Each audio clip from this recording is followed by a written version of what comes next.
Hello friends, आज का जो हमारा टॉपिक है वो है फ्रिक्शन। फ्रिक्शन की डेफिनेशन है, जो फ्रिक्शन है, friction is taken from Latin word frictus which means broken. यानी कि जो फ्रिक्शन है वो लैटिन वर्ड फ्रिक्टस से लिया गया है जिसकी माना है ब्रोकन।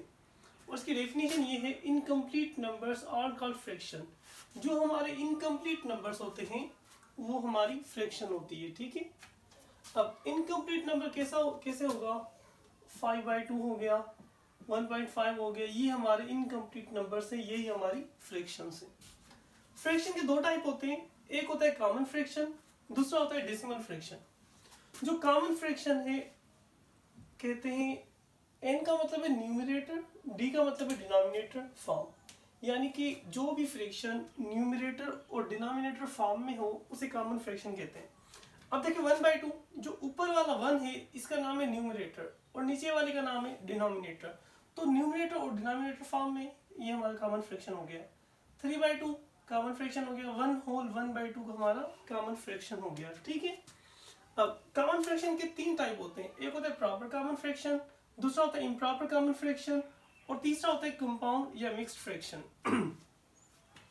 प्रॉपर कॉमन फ्रैक्शन वो होता है जिसमें न्यूमरेटर लेस देन डिनोमिनेटर हो, यानी कि जो न्यूमरेटर है वो डिनोमिनेटर से छोटा हो। जैसे कि 1/2, जो 1 है 2 से छोटा है तो ये हमारा प्रॉपर कॉमन फ्रैक्शन है। 3 है 4 से छोटा है तो हमारा प्रॉपर कॉमन फ्रैक्शन है। 2 जो है वो 7 से छोटा है, ये हमारा प्रॉपर कॉमन फ्रैक्शन है। ठीक है, दूसरा इम्प्रॉपर कॉमन फ्रैक्शन जिसमें न्यूमरेटर ग्रेटर देन डिनोमिनेटर हो, ये ग्रेटर देन की सिंबल है। ठीक है, यानी कि न्यूमरेटर डिनोमिनेटर से बड़ा हो। देखें, न्यूमरेटर डिनोमिनेटर से बड़ा है, न्यूमरेटर डिनोमिनेटर से बड़ा है, न्यूमरेटर डिनोमिनेटर से बड़ा है, तो ये हमारा इम्प्रॉपर कॉमन फ्रैक्शन हो गया। ठीक है, तीसरा एक कंपाउंड या मिक्स्ड फ्रैक्शन, इसमें एक होल नंबर होता है, दूसरा प्लस में न्यूमरेटर लेस देन डिनोमिनेटर होता है। न्यूमरेटर लेस देन डिनोमिनेटर का मतलब है प्रॉपर कॉमन फ्रैक्शन होता है। ठीक है, देखिए ये 1 + 1/2 ये होल नंबर हो गया, ये प्रॉपर कॉमन फ्रैक्शन हो गया। इसको हम ऐसे भी लिख सकते हैं 1 होल 1/2। ठीक है, मतलब इन दोनों के बीच में प्लस की सिंबल होती है। 7 होल 5/8, तो ये हमारे कंपाउंड या मिक्स्ड फ्रैक्शन हो गए। ठीक है, अब डेसिमल फ्रैक्शन की तरफ आ जाते हैं। डेसिमल फ्रैक्शन उसे कहते हैं जो पॉइंट फॉर्म में हो। देखिए अब ये 1.5 पॉइंट लिखी हुई है, यहाँ पर 2.555 चलता जा रहा है तो यहाँ पर भी पॉइंट आ गई, 2.567 चलता जा रहा है तो ये भी हमारी पॉइंट आ गई। तो ये हमारी डेसिमल फ्रैक्शन है। इसके दो टाइप होते हैं, एक होता है टर्मिनेटिंग, दूसरा होता है non terminating decimal fraction. Terminating decimal fraction उसे कहते हैं जो टर्मिनेट हो जाए पॉइंट के बाद। देखिए पॉइंट के बाद ये टर्मिनेट हो गया, यानी कि खत्म हो जाए, पॉइंट के बाद 5-6 तक ये खत्म हो गया। ठीक है, 2.345 तक ये खत्म हो गया, टर्मिनेट हो गया, तो इसे टर्मिनेटिंग डेसिमल फ्रैक्शन कहते हैं। ठीक है, दूसरा है नॉन टर्मिनेटिंग डेसिमल फ्रैक्शन, जो पॉइंट के बाद खत्म ही ना हो। देखिए 1.5555 चलता जा रहा है, ठीक है, ये खत्म नहीं हो रहा। दूसरा है 1.567 चलता जा रहा है, डिफरेंट डिजिट्स आ रहे हैं तो ये भी खत्म नहीं हो रहा, तो ये हमारा नॉन टर्मिनेटिंग डेसिमल फ्रैक्शन हो गया। अब नॉन टर्मिनेटिंग डेसिमल फ्रैक्शन के दो टाइप होते हैं, एक होता है कंटिन्यूड या requiring non terminating decimal fraction, दूसरा होता है अनकंटिन्यूड या non requiring non terminating decimal fraction.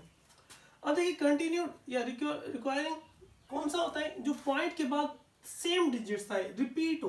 देखिए 1.555 रिपीट हो रहा है, रिकर हो रहा है, रिपीट हो रहा है। ठीक है, अब इसके स्टॉप करने के लिए हम क्या कर सकते हैं, यानी 5 चलता जा रहा है तो 1.5 के ऊपर हम बार दे देंगे, इसका मतलब है जस्ट 5 रिपीट हो रहा है। ठीक है, तो ये हमारा requiring non terminating decimal fraction है, या इसे कंटिन्यूड फ्रैक्शन भी कहते हैं। दूसरा 2.34 रिपीट हो रहा है तो हम 2.34 के ऊपर बार दे देंगे, तो ये हमारा स्टॉप हो गया यहाँ पर। ठीक है, इसका ये मतलब है कि 3434 रिपीट हो रहा है।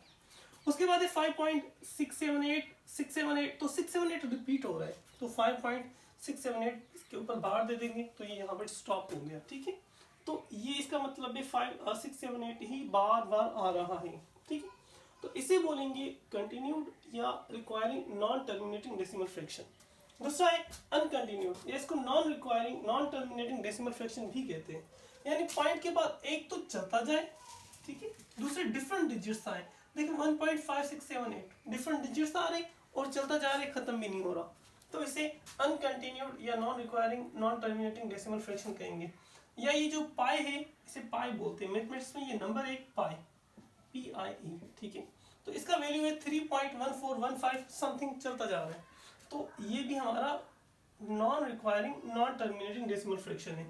एक और मैथमेटिक्स में नंबर है E, इसका वैल्यू है 2.711828 समथिंग, ये भी चलता जा रहा है। तो ये जो पाई और E है ये हमारे मैथमेटिक्स में दो नंबर हैं, ये दोनों के दोनों इरेशनल नंबर हैं। कहने का मतलब ये जो होते हैं non requiring non terminating decimal fraction, यही हमारे इरेशनल नंबर होते हैं, ठीक है, ये ही हमारे इरेशनल नंबर होते हैं। ठीक है स्टूडेंट्स, ये हमारा फ्रैक्शन का टॉपिक था और कुछ इसके टाइप्स थी। Thank you very much.